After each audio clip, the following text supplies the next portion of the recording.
please like, subscribe, and turn on the notifications so you can get notified of all the great content we have coming up. Be sure to follow me on Instagram as well. We have great content that we're putting out there weekly at Conway Barnett.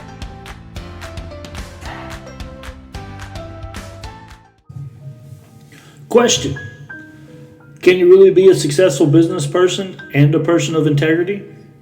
Of course the answer is yes. But why is this a challenge for so many?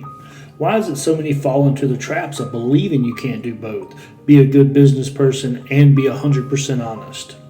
I even struggled with this when I was in sales. See, I've read many books on sales, attended many meetings and conferences, took classes on sales, watched countless videos on sales. I've mentored under very successful salespeople. I've also trained many salespeople in different industries. I've seen great salespeople and not so great salespeople. I've seen honest salespeople and not so honest. I've seen good salespeople turn to the immoral side of sales, and I've seen immoral people turn their complete career around. In this journey, I've picked up on best practices and some not so best practices. I've watched myself learn tricks of the quote-unquote little white lie and use them. I've literally been told God overlooks little white lies, to only later get really convicted and have to completely take a stand against that. For the record, there's no such thing as a little white lie. They're all lies. And the second you have to lie to conduct business, you are no longer a salesperson. You're a con artist. I was taught that all sales is a form of manipulation. Really good salespeople are just really good manipulators. I later learned that's not true either. After many fails and successes and learning many lessons, I learned how to conduct business in a fair and honest way, without dishonesty, without manipulation, in ways to go home and sleep was never a problem. In a way, my return customer and my referrals became my book of business. I didn't have to go out and get new business. My customers brought me new business. A way everyone wins. Everyone goes home feeling like they were added to and not taken away from. I'm going to say that again. Everyone goes home feeling like they were added to and not taken away from.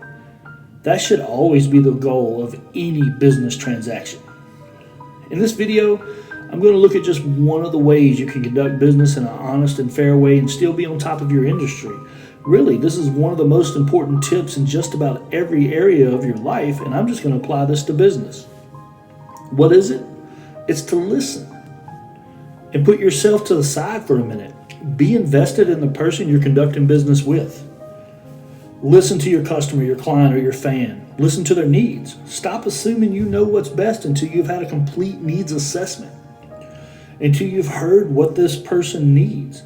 When your client is talking, actually listen. Don't just wait for them to shut up so you can talk with your pre-rehearsed script. For the record, there's nothing wrong with using scripts. I actually teach that.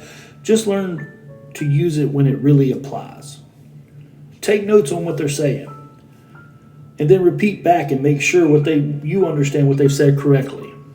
If you're in the car business and they're saying, I really don't like blue, write that down. Customer doesn't like blue.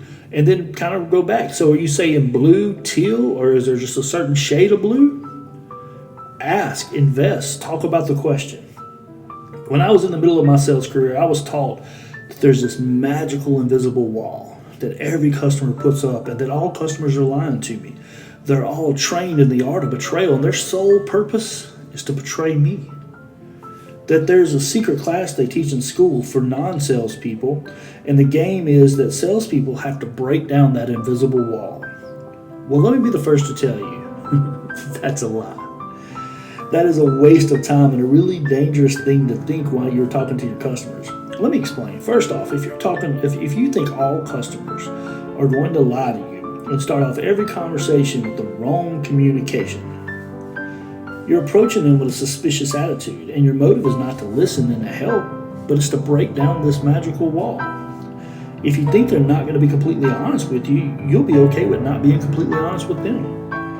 Then it becomes a challenge of egos, and it gets in the way, and you never actually hear how you may help this customer to serve their needs. Don't get trapped in this game of gotcha. Let me say that again. Don't get trapped in this game of gotcha. Just as there's good communication, there's also bad and wrong communication. Instead, just be yourself. Approach your client with the attitude of making a new acquaintance, making a new friend, making a new mutual agreement, a new business transaction. They're just a human. They're a real person like you. That you have a job to serve this person's need. That's what you're there for. If you're in any kind of business and your job is to move goods, that's your job, to serve the needs of people who are going to purchase these goods. Step one is to find out the real needs and wants, and then find the product that best matches. And the only way to do that is to listen and make them feel like they're being listened to. That's right. You can listen and someone still not feel like they're being listened to by repeating back the questions, kind of delving into what they're really saying. And they begin to believe that you're really listening. And then you begin to believe that you're really listening, and then you're actually really listening. And then communication becomes so much easier. It becomes a real flow. You're talking to each other on a mutual ground. You're in that moment right there. You're not thinking about the next thing you're going to say or how you can move this product. You're actually there with the customer in the moment. Sometimes a client honestly don't know how the process works and just needs someone to simply guide them in the right direction. When that happens, just simply be their guide. Listen to them. Find out as much information as you can to get them where they want to be and guide them. The only way you know if you're going in the right direction if you're actually listening to them. Sometimes a client has been told misinformation by the experts at the barbecue or social media, or the brother-in-law, mother-in-law, the father-in-law, the in-laws, the outlaws, all of the other family members is telling everybody about their bad experience they had with a salesperson or a businessman who didn't listen to them. And you can best serve them by listening to what they have to say and then showing them the right way in a kind and loving way, not trying to prove them wrong, but just showing them that, hey, this is kind of the right way to go about these things. And inform them instead of letting them know they're misinformed. And all of this can truly be achieved by listening to your customer, your client, your fan, whoever you're speaking to, anybody in life, spouse.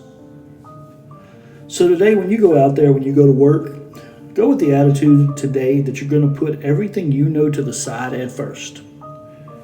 And you're going to truly listen to your client. And after you've done a proper needs assessment, then you'll apply the knowledge that you've gained to help them best, to serve them. You serve them by listening to them and then helping meet their needs.